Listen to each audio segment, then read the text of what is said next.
Megastar Chiranjeevi, power star Pawan కళ్యాణ్లు హీరోలుగా ఒకే సినిమాలో నటిస్తే బాక్సాఫీస్ మామూలుగా షేక్ అవ్వదు. అసలు ఈ మాట వింటుంటేనే ఒళ్ళు పులకరిస్తుంది కాదు. కెరీర్లో శంకర్ దాదా జిందాబాద్ చిత్రంలో అన్నయ్యతో ఆడి పాడాడు పవన్ కళ్యాణ్. తెర మీద వీళ్ళిద్దరినీ చూసిన అభిమానులు కేకలు ఈలలతో థియేటర్లో మోత పుట్టించారు. గెస్ట్ రోల్ కాకుండా మల్టీ స్టారర్ చేస్తే చూడాలని ఆశపడ్డారు.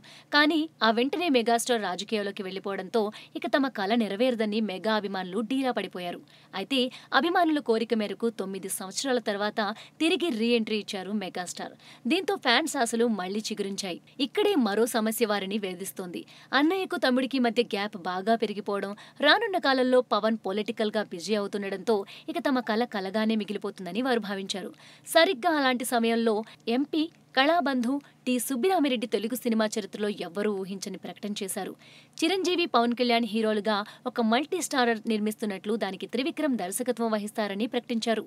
ఖైదీ నెంబర్ 150 చూసిన తర్వాత తాను తిరిగి సినిమా నిర్మాణంలోకి దిగాలని భావించానని, తన రీ ఎంట్రీ చిరంజీవి గారి సినిమాతోనే జరగాలనుకున్నానని, అది కూడా మల్టీ స్టారర్ అయితే ఇంకా బాగుంటుందని చిరు, పవన్లని కలిసి చర్చించానని, వెంటనే వారిద్దరూ గ్రీన్ సిగ్నల్ ఇచ్చారు అన్నారు. దీన్ని త్రివిక్రమ్ ఒక్కడే హ్యాండిల్ చేయగలనని భావించి డైరెక్టర్గా ఆయన్ను ఎంపిక చేశానని కళాబంధు తెలిపారు. ఈ సినిమాకు సహ నిర్మాతగా అశ్విని దత్ వ్యవహరిస్తారని సుబ్బిరామిరెడ్డి ప్రకటించారు.